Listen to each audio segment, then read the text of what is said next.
Each Sunday night, I'd watch the practice with none of my friends. I'd turn the dial to ABC to see the creep of the week that Bobby Donald defends. But I'm out of practice. With your hosts, Keith Barney. Out of practice. And Mike and Nicolio. Way back in high school, most every night, my mom watched QVC, so I missed the practice. There was no TiVo, what could I do? Wait 15 years, get fat, then stream it on Hulu. Out of practice. Am I gonna wear my tux through season 5? Signs point to no. Out of practice. Do I sense a subtle remix in the theme song for season 5? Out of practice. You redo the piano part? And welcome to the Out of Practice podcast, detailing David E. Kelly's award-winning series, The Practice. Can you believe we are in season 5 of The Practice? We are talking about season 5, episode 1, Summary Judgments. It is Out of Practice, episode 85, and you are right. I did do a slight remix of the, wow, well done. You actually were able to hear the differences even being beamed over the internet. You haven't even heard the full res version of it. Since you and I live in a vacuum where we have only one friend each, I've begun to live inside of your psyche, and I could tell, just tell the subtle differences. Yeah, well, I was actually talking with my wife. She's working on setting up her own recording studio and doing all sorts of stuff. She's working on her album, like, 2 rooms in that direction. But we were talking about you playing guitar because she reached out to you, was wondering if you were going to play on something she's working on, and she's like, what does Mike sound like as a guitar? So I was playing her the raw recording of you playing on this on our soundtrack, which of course you sent 6 layers of guitar for, and I took the opportunity because I always felt like the guitar mix was just a hair off in the last version. I thought the lead was too high and the rhythm was too far down. So I went and I remixed that, and then I chose a different piano to play the piano track, because when you're dealing with VSTs, I can just make it any piano I want. So I went with a more like a classical feel. Last time it was an upright, but now it's like a full New I York can't wait to brand. listen to the full HD mix. Yeah, you're gonna hate it. You're gonna be like, this is different. No, my it's goodness. always great because when I sent you those raw files, I was like, oh, these sound terrible. Because when you're just listening to like anything raw, really, it sounds like too loud and you're like, oh, they're gonna hear these imperfections. But when you mix it in and things are buried correctly and it sounds all, and you're like, oh, that's me. Oh yeah, okay, I have that's you. A modicum of talent. Modicum. Yeah, but it sounds terrific. I mean, I was so excited when you first sent it to me. I'm like, oh shit, sounds like a real thing. And you're like, man, 30 people are gonna hear this. 30 people are gonna hear your 6 layers. It's like 3 people for each layer of guitar.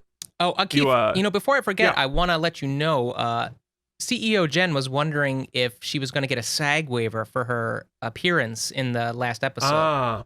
Good question. Yeah, well, I'm not sure if any of the unions are still extant at this point. True. What's going on with equity? What's going on with SAG? No, there's no income coming in for them, so I bet we can probably get away with more than we normally Well, Jen's doing a 29-hour reading next week, and I'm like, Is she really? That's a thing still? Wow, okay, cool. What, in person or over Zoom? It's a Zoom. Yeah. Yeah. Well, no, that's still a thing. Yeah, one of these days they're handing out so few contracts for stuff. I was like, I guess it must be a legit thing. Well, like a Zoom reading, like I don't think a 29-hour reading is affected by this. I think there's just not much reason to do one until we have an industry. She was freaking out. She's like, should I get a green screen? I was like, I don't know for sure, but my sense is that there's no audience for this reading. That's for the creatives, because over Zoom, what kind of true performance can you gather as a, No, you really can't. And when I was in Cape May, and Eric and Elise, my brother and sister-in-law, they were doing a ton of them. Right. And so that's happening, and I plan to do some too, because I was going to throw up on Facebook, probably when we get settled, but I have a couple of screenplays that I'd love to hear out loud. Yeah, for sure. And I realized that now with Zoom, I can just get a bunch of people into a room and Zoom it, although it's tough to do because of the delay. It's not quite as easy as it is for us. Yeah, well, of course, also you're toys. for the purpose of just hearing the words and knowing if it sounds like garbage or if you have something there, it's perfect. Right. If you think you're going to get any sort of I was watching the Emmys last night, and Mark Ruffalo said the following, and it sounds so cheesy. It sounds like actor speak, but it's the truth, and we've talked about it on the podcast actually.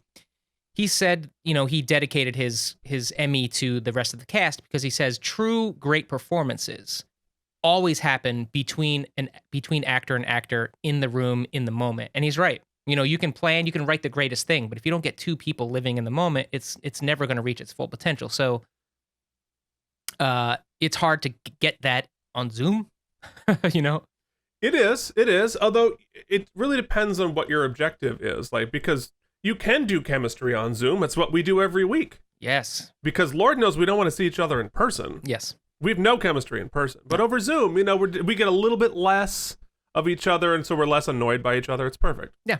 I believe you've really captured the essence of what makes this so special. But I am excited to read those screenplays. One of them I'm a little nervous to put on the internet because it's a little treasonous. Oh yeah. The one we talked about on the that beach. One. Yeah. So, but that one I'm going to get to. That's going to be fun. Well, since all this time has passed, let's also to catch people up who for some reason care about what's going on in our lives. I want to share that this past weekend we went back to Philly because though we signed a lease, we never actually saw the apartment we're going to live in. We saw a model, but we never actually walked into the. Oh, you never saw the actual apartment. And, my, RGB passed away this weekend. And then as we're driving, we found out there was another loss in Jen's family. And so it was kind of a terrible couple of hours. And then I was like, these things come in threes. And we were just about to go visit this apartment. I was like, for all I know, it's going to reek like smoke. It's going to be moldy everywhere. It's just, I know it. Right. And thank goodness. It's beautiful. They've replaced the carpets. They painted. All the molding was replaced. It's all brand new appliances. It's just... Oh, cool. I'm so excited. Though now I have to actually move, which is less exciting. You do have to move, but I was there to feed your cats, your spoiled cats on Saturday. Yes. And you guys have got a fair amount of packing done. Yeah, we tried to do the opposite of you. We didn't want to overdo it early because I hate living out of boxes. So... Oh yeah, we definitely are pretty much have been 70% packed since early August. Before you were actually moving. And we still don't have a moving date. Right. But we are actually now things onto are our progressing, second house. Right? Yeah, things are progressing. I don't want to jinx it. We Clearly talked about a couple of weeks ago. Last time. We jinxed it. That's not the house anymore, but we have a new house that we're in review right now. So ideally, tomorrow we'll be out of attorney review and it will be ours. But here we go. Here we go to the suburban life if we can pull it off. So it is the most terrifying thing I've ever done in my life. And especially because of our income status right now. In order to get approved for the mortgage, we have to put down so much money that I want to slap myself. Some would say all of the money. We have to put down all of the money, more money than I've ever earned in my entire life combined. That sort of money. What's funny is that, maybe not funny. Funny is the absolute wrong word to say, but not a lot of things that are funny. To get the lease, since Jen's not working, we had to show, you have to show X amount of times the rent, blah, blah, blah. So I was able to get my company to send what my yearly salary would be if I worked actually full time. So I work sort of at will, right? So I work as much as I want, and when you're basically freelancing, it's those numbers are not always accurate, but Well, that's a good gig. What's funny, yeah, it's been a great gig. That's why I haven't left. Of course, no benefits, so you have to weigh that. What are those? Yeah, right. So anyway, what I'm getting at here is that when I got the letter and I looked at what I make theoretically, I was like, what you actually make. I was like, hot damn. I mean, we got the lease like that because it looks like I make all this money. And I was like, it's comical, the breadth of the valley between what it says I should make and what I actually make. So in the difference there, you can see numerically, financially, how lazy you are. Yeah, it's quantifiable, as a matter of fact. It is literally quantifiable in dollars and cents. Wait, Keith, you know what I think I'd like to know? Since there's been such a long time between seasons. You know, it's like HBO. You barely forget what happened in season 4 since we take such a delay between seasons on our podcast. That's right, a full week. I think we should hear what our listeners have been up to and or saying in a segment we call... Oh, I see. Filings and subpoenas. Filings and subpoenas. Filings and subpoenas. Filings and subpoenas. I literally had a couple of things I planned to talk about in our opening thing. We talked about none of it, but it's fine. There will be a segue to each one of those things, I'm sure. Short answer, I'm sad about RBG. Oh, God, and it's a bummer that Dylan Holland lost the Emmys, but that was fine. Anyway. Yeah, I thought that Dylan was dressed to the nines. He looked real good about it, so... You know, always does. Look, Schitt's Creek is one of my favorite shows, bar none. I think it is glorious. Was it weird that they front-loaded everything so that it won 7 Emmys back to back to back? That was a little strange. But since you brought it up, I will say, that was probably one of the most entertaining Emmys in recent memory. I actually enjoyed it. I thought it was great. I bet you Eugene Levy slipped him a 20 so they could get it out of the way, then they can get drunk before the end of the episode. I'm so polite. I love Canadians. Although as a hockey guy, that Stanley Cup burn was a burn. Ooh, shots fired. Wow. Yeah, well, the Canadian hockey team has not won the Stanley Cup since 1993 when the Montreal Canadiens beat the Los Angeles Kings in the Stanley Cup finals. Why do I know that? Because my brain is weird, but I remember that was Wayne Gretzky played for the Kings that year. John LeClaire scored multiple. What's that? I was just singing your "This Tux is Hot" song from the outtakes. This Tux is hot. All right. Anyway, what are we doing? Filings and subpoenas. All right. Well, we heard from our founding sponsor, Jennifer Massanova, who actually answered a question you asked a couple of weeks ago. And she said, "I'm sorry, I'm listening so late. So yes, juries are happening." We were wondering what was going on with the court system during COVID, because I had jury duty and then it kind of got deleted by COVID, but apparently they are still happening. They are distancing and taking precautionary measures. And she sent a link to an overview, which you can find on our YouTube channel, about what's going on with that. So thank you. I wonder if I'm going to have to deal with that at some point, although unless something horrible happens, I will be moving out of this jurisdiction in a couple of months. So I will be a Jerseyite in a couple of months, and you'll be a Pennsylvaniaite again. I will. I just registered to vote, so... Oh, that's a good... Can you do that before you've officially moved? It's a fraud. You voted, but if you just go in there and then make your dog to vote and your cat to vote. Well, I just wanted to make sure it was done. That's all. Yes. No, I have officially signed a lease, so it is not voter fraud. That's true. No, and I have to figure out if I'm going to be in Jersey before. I think I'll probably still vote here in New York one last time. Anyway, blah, blah, blah, blah. We also heard from a friend on YouTube, Dmitry Fedorov, says Eugene is best. It's hard to argue. Eugene is best. I to be fair, I love all of our children equally, but Eugene is the man. I just want to say to Dmitry Fedorov, and I don't want to make an accusation, although this is sort of a conspiracy theory. The day after Dmitry posted his comment to our YouTube channel, I got hacked by Russians. I saw an interesting charge on my credit card from Russia. Then I pursued it further and found that they were every 2 minutes taking $3.63 out of my checking account, and it had been going on for an hour and a half. So it was a slow leak, but it was going to be substantial. So I don't want to say that Dimitri is a Russian bot that hacked my... Conspiracy theory. That somehow through our podcast hacked my checking account, but I might be implying it. Wow, that is a Trumpian level bold accusation with zero. That's where we live now, man. We don't need facts. I'm just going to make the accusation, and now it exists. Wow, that's intense. That's crazy. I only got $60, but Bank of America was cool. For once, my bank helped me out, so thank you. Well, that's good. Well, I actually had a friend of mine's Instagram account got spoofed and created a duplicate. And so if you follow me on Instagram at Keith Varney, you can see the interaction that I had with my fake friend who was trying to get me into some sort of a scam. So, but I caught on quickly, and we had a very interesting conversation. Okay, also on Instagram, Eric Highsmith talked about Marley Matlin saying gorgeous and great. No arguments here. Yeah. Indeed. And now we have something exciting this week.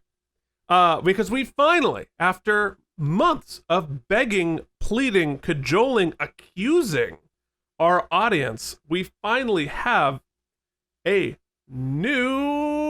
Where the hell is it? Here we go. Mr. Foreman, the jury has reached its verdict. Madam Foreperson, has the jury reached a verdict? Welcome to the jury. What say you?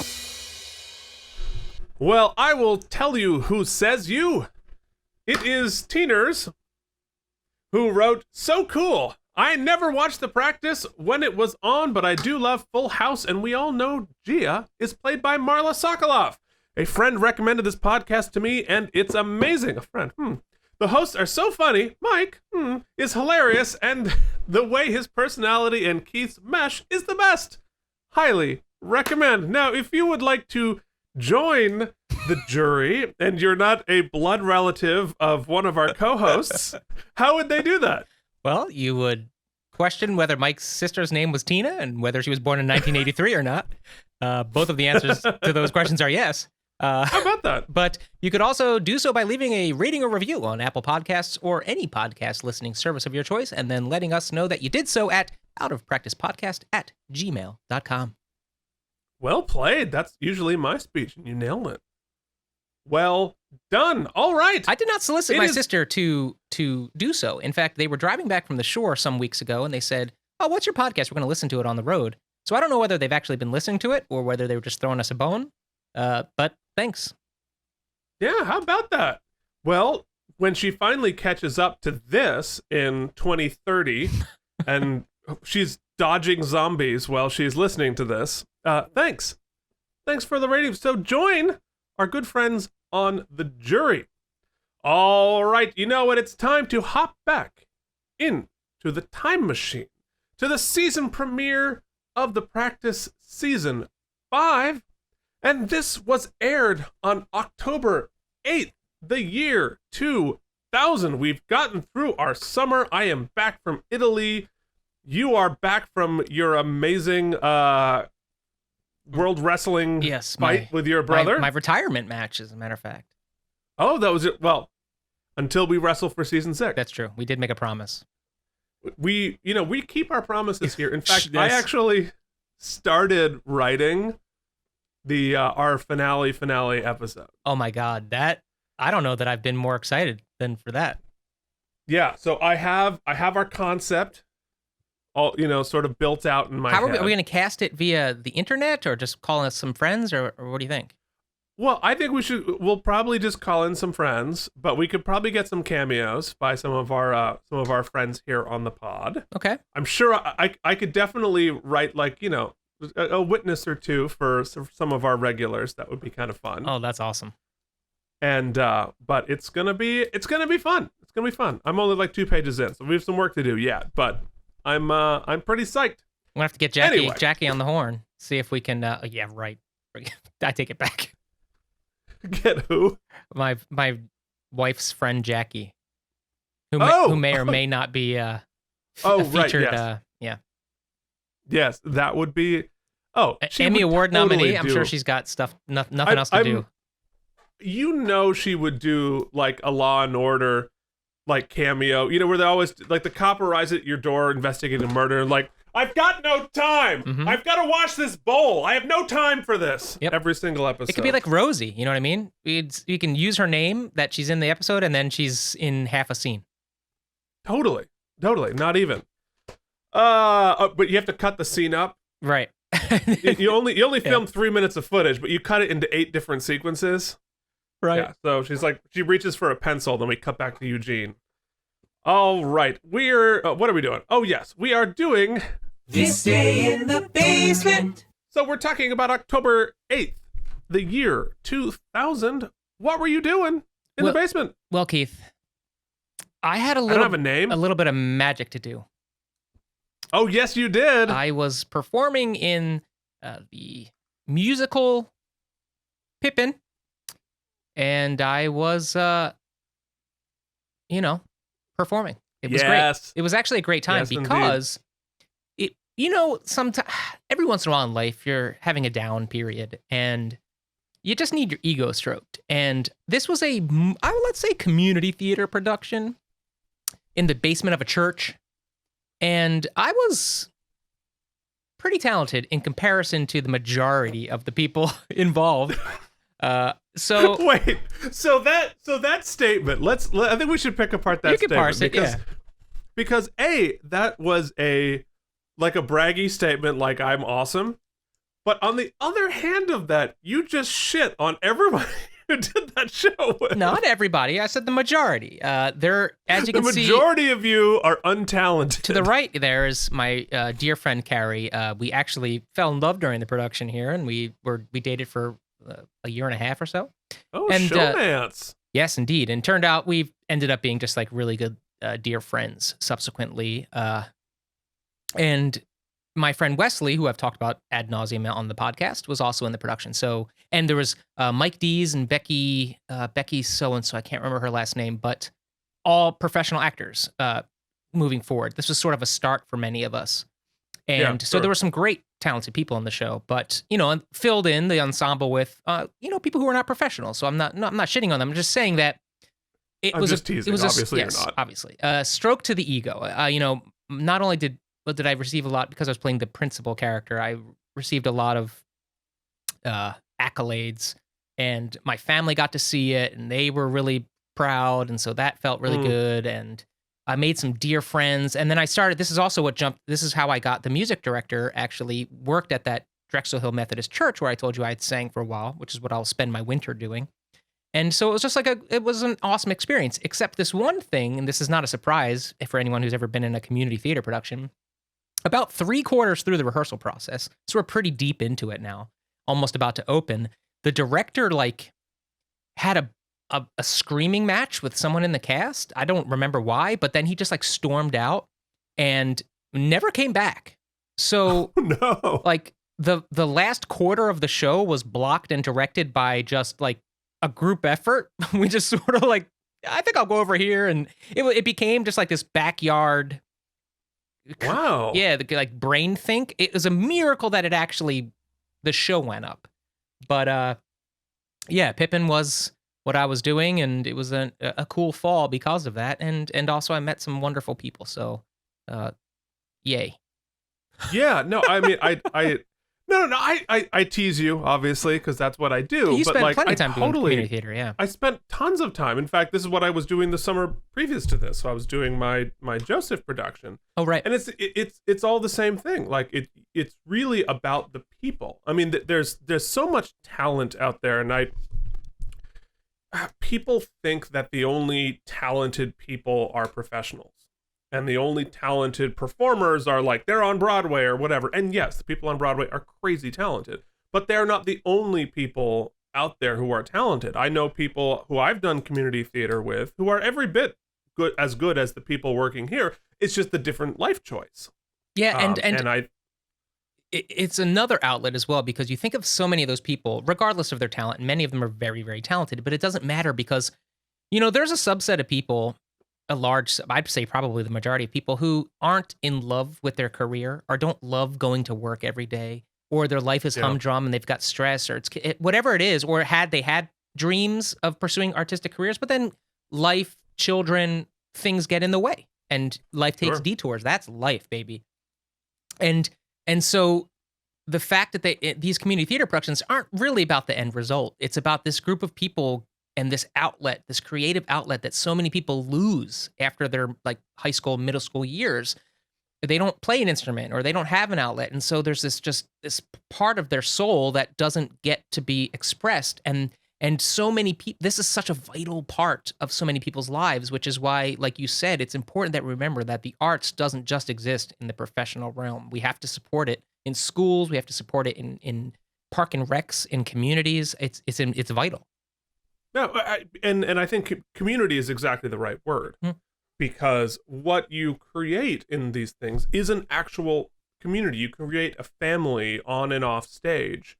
And I did a promo for community theater that I used to work at way back in just recently, and I talked about how integral it was to the city of Burlington and the people in it, both the audience, the performers on stage and off stage, really building some of the soul of a community in a town, whether it's a big town or a small town. Anyway, community theater, big fans. All right, moving forward, I will tell you what I was doing in October of 2000. I was beginning my junior year at opera school. Would you believe that I made it that far? I can believe it, buddy. Just listen to that Most Valuable Lawyer and you'll know. Pshaw. Anyway, so junior year was the year we studied French, which I was the worst at. I was not good at all. But one of my classmates in my French class was Renee Fleming's mother. Very interesting. Whoa. Anyway, but that's not what we're here to talk about. Je suis poulet épaissi. No. I learned nothing. So sorry. I believe I said I'm a spicy chicken, but I'm not sure that's what just happened. It's the only French I know. You are a spicy chicken indeed. Anyway, so what I was actually doing, I was moving in with my girlfriend. Ooh, spicy. We did not get an apartment yet. That was next year, but we got adjoining dorm rooms. Oh boy. And we basically built ourselves a little 2-dorm room apartment in the Eastman dorms. Wow. It was folks. So silly. Scandal. It's music school, please. Everything goes.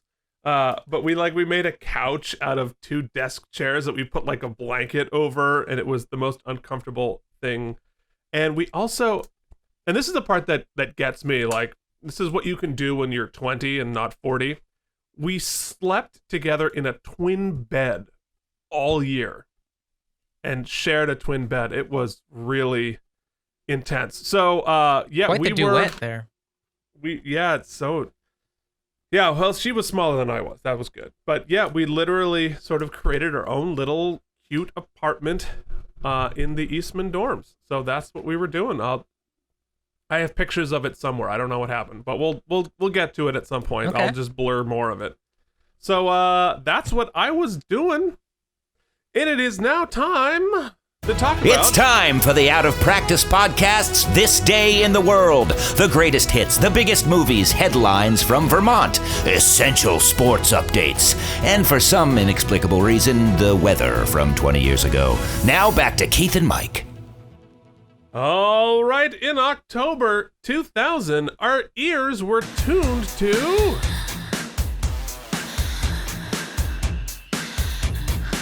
Here it goes. Of course, this is music by Madonna. A cover of it. Hey, Mr. DJ. Music makes the bourgeoisie start to revel. Okay. Wow, you picked a really obscure cover here. A death metal cover?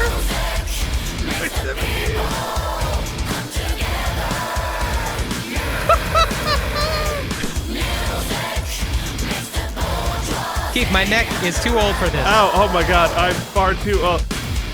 I literally already had a pulled out neck. Me too. So my niece's, because I'm 40. My niece's 11th birthday was this past weekend, and we went, and her and her friends were all doing cartwheels and round-offs. And I don't know if I've ever mentioned this, I took gymnastics up until I was like 15. I was pretty skilled. No. I can't do any of it anymore. I can't do the back tuck, any of that. But I can still pull off a pretty decent round-off. So I thought. So as I knew I wasn't stretched or warmed up, but I knew I could do it if I just, and I couldn't be embarrassed in front of these kids. So I threw everything I had into it, and let me tell you, that was a mistake. I can't move. I believe that. Yeah. I believe that. Yeah, no, that's, you know what I did? I just slept. Mm-hmm. You moved. And that's what really did me in. I walked one place. Yeah. Oh, it was horrible. Yeah, speaking of 40, like we're coming up on your birthday soon, right? We are November 13th, and I'll remind you only because I did go full out on your birthday. So you did, yeah. I'm gonna have to figure out how we're gonna do that. So, guys, write in with ideas. We'll come up with something fun for Mike's 40th. Anyway, but 20 years ago on our 20th. If you got one of those sweet PlayStation 5 pre-orders, you could maybe help me out because I could not get one. Oh, all right. Yeah, you're a PlayStation. I'm an Xbox guy. Yeah. What are the chances that one of our 13 listeners works for Sony? Probably not great. Probably not great. Anyway, we were watching back in 2000, as we stay on topic, sort of. We were going to see Meet the Parents. Oh, you can milk me, Fokker? Yes, indeed. Came out and made $28 million. I have a last thought on the Madonna. The music video features Sacha Baron Cohen in his Ali G character. Oh, I love that if you'd believe that. Crazy. Anyway, the local Burlington Free Press talked about Israel gives an ultimatum to Yasser Arafat. So glad we've solved all of that. Just like all of the rest of our problems that we find in our history. And now, it's time for... It's time for Sportsball. In Week 6 of NFL action, the New York Football Giants took down the Atlanta Falcons 13-6 in the Georgia Dome, boosting their record to a solid 4-2. Kerry Collins outdueled former Giant Danny Cannell and Chris Chandler. The QBs threw for a combined 400 yards, no touchdowns, and 4 interceptions in what must have been a scintillating game. Meanwhile, the Washington former Races names took down the Eagles 17-14 at Veterans Stadium, dropping Philly to 3-3. I wrote too much copy. It happens. Wait till the next minute when I show you what too much copy actually is. Oh, when we do Cut it! Weather. What? Cut it! What? There will be no weather this week. Oh, Trust me, it was the beginning of fall. My guess is that it was on the cooler side since it was October. Way to science that. Yes. But I would like to do, Keith, I'd like to bring back for season 5. I said when there was an interesting case for back in time true crime that we would talk about it. And, all right, hold on. Let me move my microphone. And though I did not have time to pull one up this week, I got an email from founding sponsor Jorge Navoa, who no kidding, who wanted to highlight a case that I thought you and I would enjoy because it's bonkers. On Sunday, October 8th, 2000 at 2 a.m., Phoenix dispatcher responded to a 911 call. Wendy Adriano, at 30 years old, reported that her husband Joe was having a heart attack. But when the paramedics got there, she refused to let them in, Keith, explaining that Joe, who at 33 was battling a rare terminal cancer, had a do not resuscitate order. Paramedics had no choice but to respect his wish to die in peace, and they left. But the same paramedics returned, however, when just an hour later, Wendy called 911 again. This time, she let them enter. Inside, Keith, they found Joe lying on the floor dead, surrounded by a pool of partly dried blood. Wendy claimed self-defense. She was nevertheless arrested. And after all, the autopsy had confirmed that Joe had eaten soup that she'd made, laced with pesticide. After that, for the impatient Wednesday, poison did not do her husband's cancer. It proved too slow a death. Or else paramedics got too fast, whichever. Joe had still been breathing. She turned them away, and Wendy picked up a bar stool. She beat him over the head with it, not once, not twice, but 23 times. Then she stabbed him in the neck. Only when she was certain that he was dead did she call 911, insisting that Joe, despite undergoing chemo, had actually tried to kill her first. While first-degree murder was her only charge, she was looking at a potential death sentence. Keith, 4 years later, the trial actually began. The prosecutor was DA Juan Martinez, who would later achieve infamy for prosecuting Arizona's most notorious defendant, Jodi Arias. After 3 months, the trial ended on November 9th, 2004, when the jury found Wendy guilty. The sentence was death. As of now, 20 years later, after the murder of Joe Adriano, there is no updates on her appeal, making Wendy one of 3 women only in Arizona currently awaiting execution. So I don't think you heard that, but the craziest thing just happened during my underscoring. Okay, I'm sure that was a fascinating thing. I can't focus when you're talking. Right. I'll hear it on the loop. But while I was playing, I started hearing piano music on top of it. Right? Uh-huh. And it was the same style of music because I forgot to delete the track from the last time we did this. Oh, so it started playback? Of last week's piano music. So you chose the same key? No, different key, I think. But the weird part was, it was the exact same time. We are 36 minutes into the episode, and we started that segment within like 2 minutes of itself. Well, to summarize for you, Keith, here's this lady, right? She clearly wants her husband dead. So she poisons him by putting pesticide in his soup, thinking that nobody would ever find that out. And she could just, when the paramedics showed up, she's like, you know what? He's got cancer and he wants to die alone at home. So the paramedics said, okay, and they left. But then he still took too long to die. So she hit him with a bar stool 23 times and stabbed him in the neck and then called the paramedics. And then as they're on their way, she realized, oh, wait, I'm going to have to explain that he's been stabbed in the neck and hit with a bar stool 23 times. And though he was weak, frail, and dying of cancer, claimed self-defense. Luckily, the jury was not fooled, and she is sentenced to death in Arizona. Yeah, okay. Well, so message to CEO Jen. Patience. We don't have any bar stools yet, so if we do go to IKEA, I'll make sure to get like breakaway ones. Yes, that sounds like a great idea. So when your, more ample friends come over and visit, I'll go right through your bar stool. Mm-hmm. Ample. Yes, that's sort of what I'm going with. Okay, well, this has been a lot. This has been fun. I'm a human being. God damn it! My life has value, and I'm not going to take this anymore. It's time to talk about the damn episode. All right, we are finally talking about the season premiere of The Practice. Woo-woo. This is season 5, episode 1, summary, Judgements. I should also point out. Oh, you know what? I have a request. Okay. I don't have a button, but I have. We were talking about reaching out to our audience for help.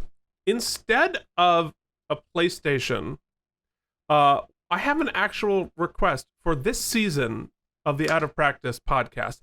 And I don't even know if it is available in any way, shape, or form. Okay. But coming up in a few episodes, we are going to have a special crossover episode. Okay. For season 5, which is super, super fun. Was early. Yeah. Whoa. My bad. Take that out. You didn't think this was going to happen. Nope. But we are going to be crossing over with a show that only lasted 1 season and therefore is not hold on, I have to pull out, here we go. It was a show called you referenced this in Gideon's season 1. Crossing. Yes, it is a show called Gideon's Crossing, and it was an Andre Braugher medical show. And we crossed over with it in season 5, episode 18. All right. And I cannot, for the life of me, find this show anywhere. I can't find it streaming. I can't find like a DVD of it. I can't find anything. So in order for us to do our season 5 properly, we somehow need to get a copy of the only season of Gideon's Crossing, specifically the episode that our heroes showed up on. Did they make a DVD? Nothing. They've released it nowhere. Not that I can find. I mean, it was 20 years ago and it only lasted one season, so I don't know if they would bother to commercially release a DVD of that. It was streaming at some point online, but obviously it isn't now. All right, so if we're going to make the request, let's give them as much information as possible. Okay.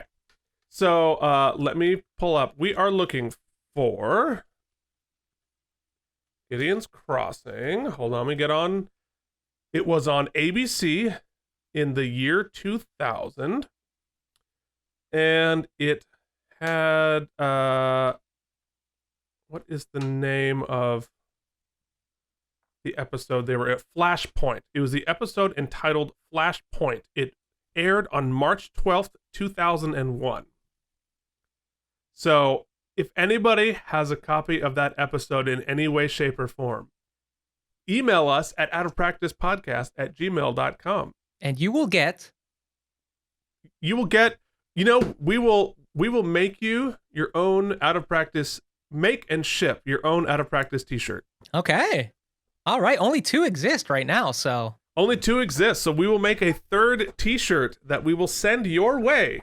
And one has shrunk so much that it can't even fit onto my body, so that's a shame. Yeah, well, and one of them, my body expanded, so it doesn't fit on. It's perfect. Anyway, yeah, we actually have 2 crossovers this season. Oh, I'm so pumped. We also have a Boston Public crossover. Does our entire cast make it through this season? I'm very worried. I can't tell you that. I cannot tell you that. But I can tell you that this episode, entitled Summary Judgements, was written by David E. Kelly, of course, and directed by Arvin Brown, who last directed the episode Settling. Which leaves us with only one thing to do before we hop over to your favorite podcasting segment, and that is... What is that supposed to mean? What's your problem? Is this what happens to women when you insert your penis? What? What does Mike think's gonna happen? You know, what if he would have drank the curdled milk? Then what would have happened? Keith, it's the beginning of the season. I don't know. I mean, Bobby and Lindsay, how much time has passed? Are we still on the honeymoon, or what's happening? And somehow there's a swing set, and we've got a hand and a stone, it looks like. So I'm going to say this. Bobby and Lindsay aren't in the episode because they're on their honeymoon, but we do see them somewhere tropical, wonderful, swinging on a swing set together, because that's how carefree their love is. Maybe a shirtless Bobby. Oh, for sure. I mean, if we're going to do it, let's do it right. Or shirtless. And we are going to have an indigenous tribe of Native Americans who are upset that one of their religious iconography type, this stone monument in some area is being desecrated. There was a murder committed on this like Stonehenge type thing, and so our firm has to defend the murderer against these indigenous.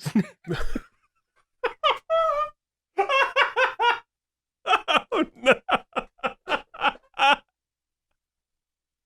I feel as though I've lost the thread.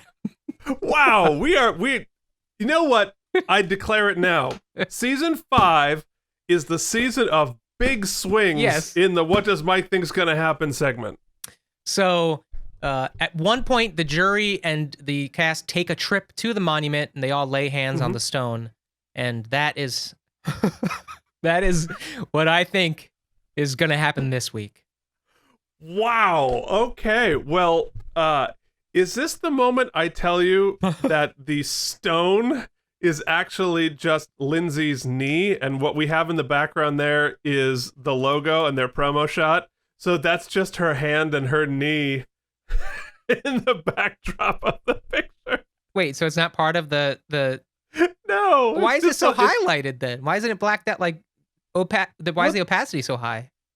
Well, it wouldn't, Bill, because it's basically the TV screen from our logo, but it's being blocked by us. It would be very clear what it was. Oh, okay. Well, it definitely looks like it's the Easter egg. So it's just the swing set then. Just the swing set. It's just the swing set. All right, so forget about the indigenous Native American tribe.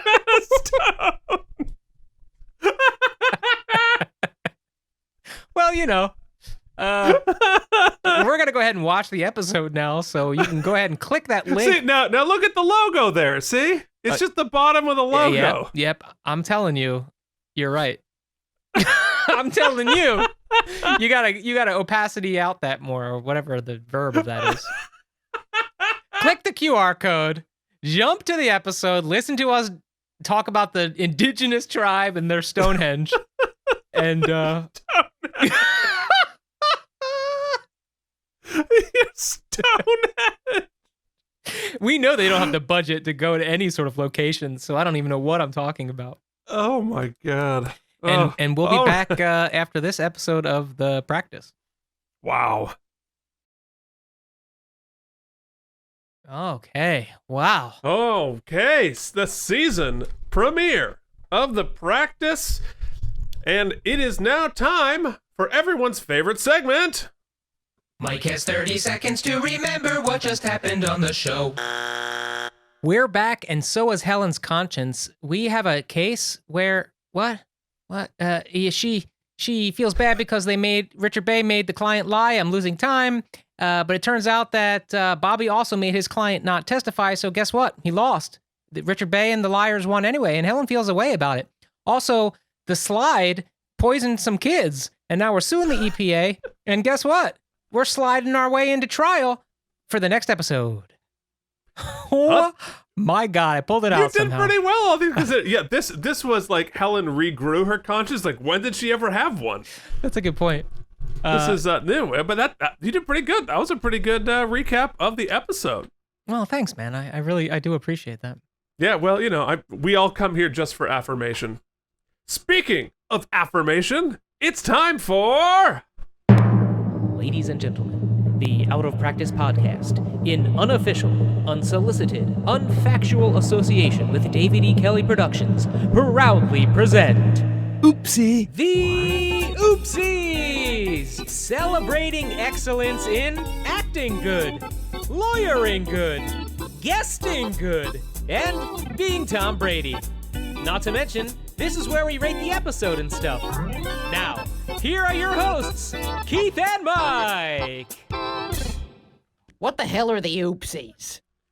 Well, they're the fake award show we do at the end of every episode, starting with... Most Valuable!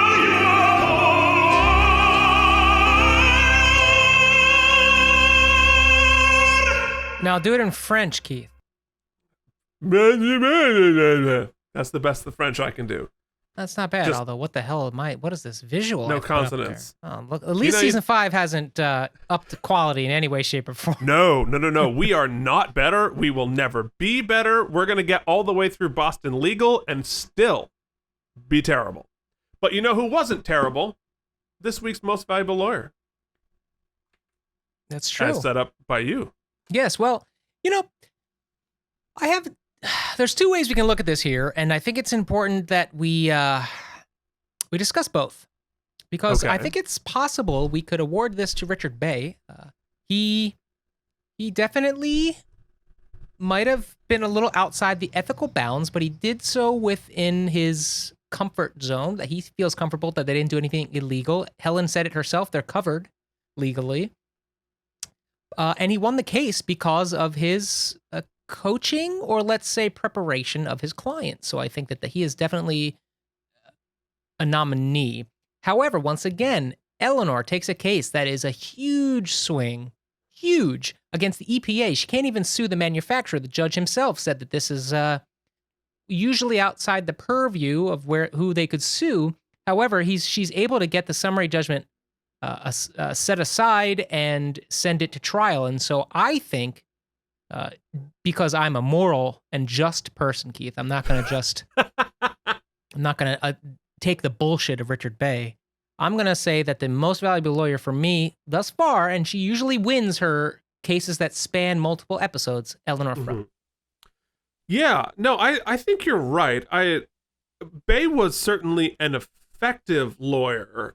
I'm not sure I think you're a little generous with saying that he's like sort of okay with what he did. I think that was pretty textbook coaching of a witness, which is not okay. And so I think were the judge to see what he did, this case would be thrown out. So I think it may be within his own ethics, but I think it was pretty unambiguously wrong what he did.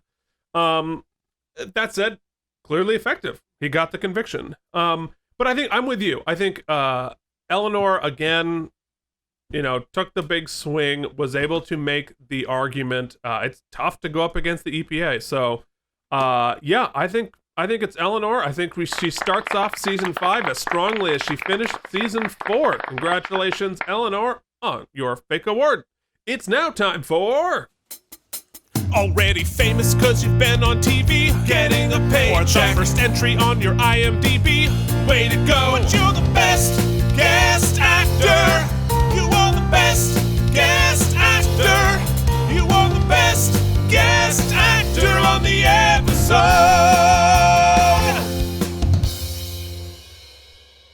That's my favorite dance. So stupid.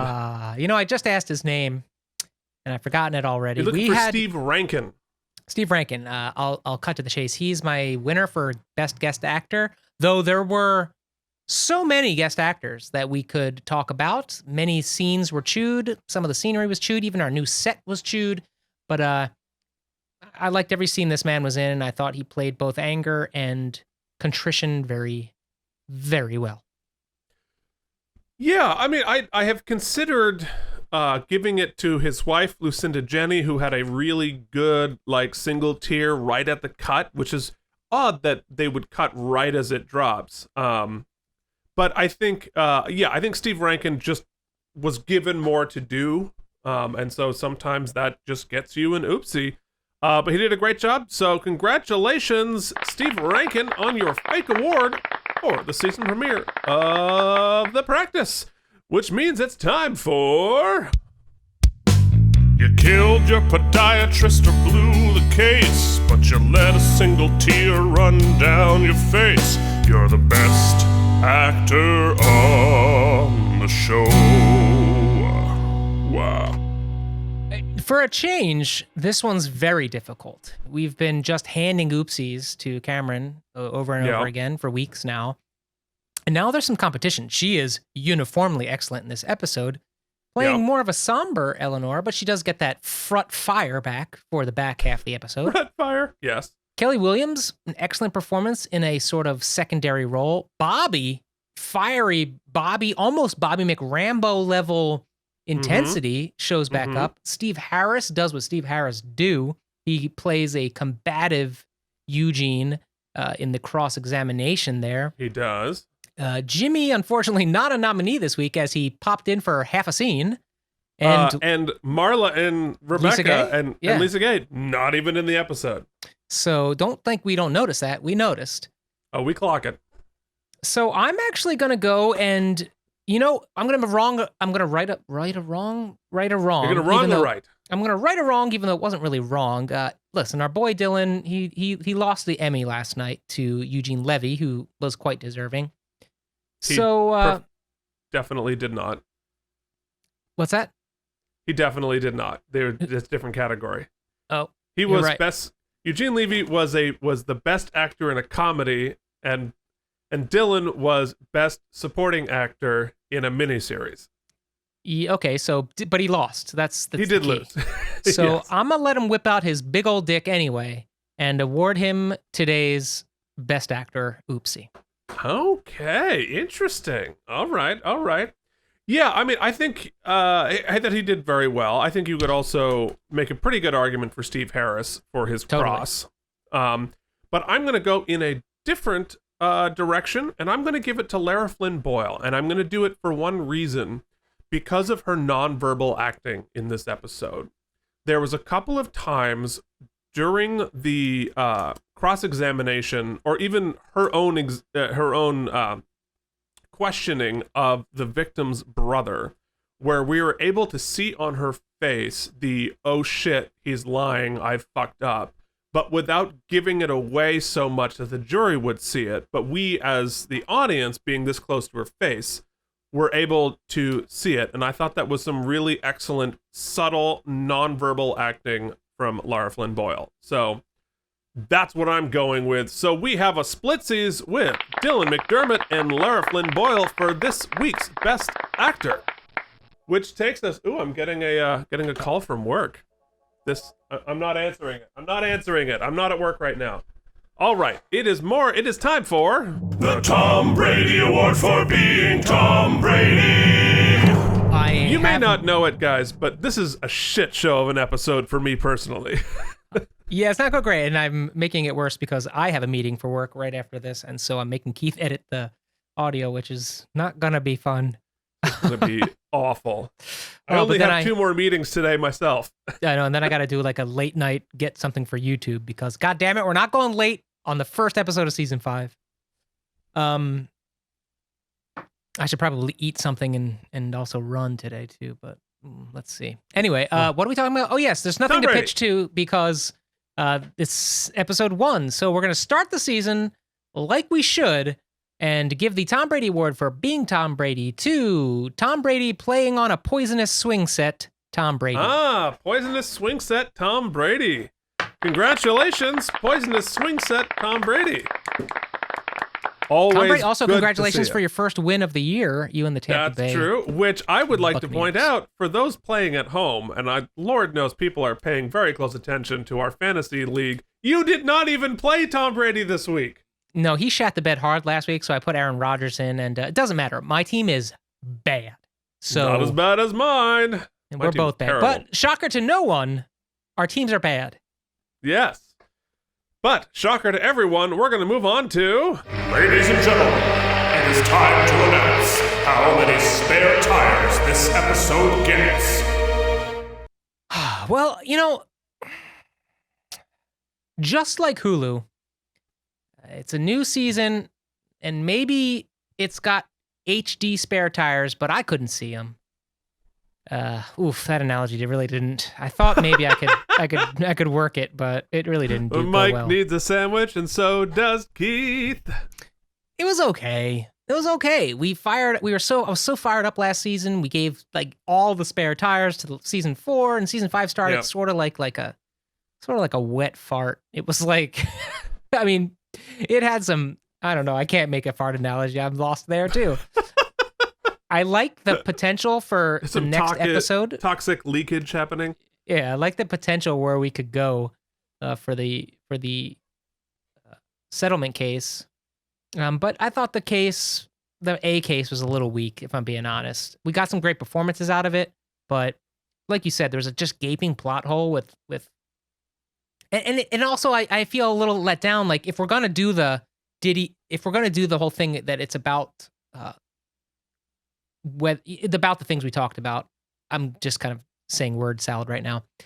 At least we should know as the viewer whether he did it or not.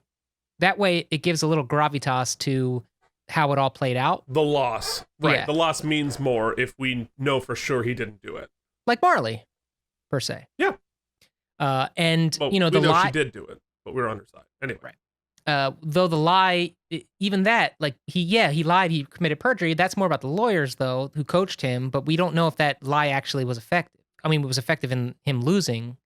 Anyway, my point is that it took a little air out of the tires for me, if you will. Ooh, there you go. That one worked. There you go. Oh, you stuck the landing. I'm not gonna ding it too much because it was shot really well. I thought some of the new sets were cool and we got a lot of great performances. And I also am psyched for the next episode. So as a table setter, pretty effective. But I'm not going to give it more than 7 spare tires. Yeah. Okay.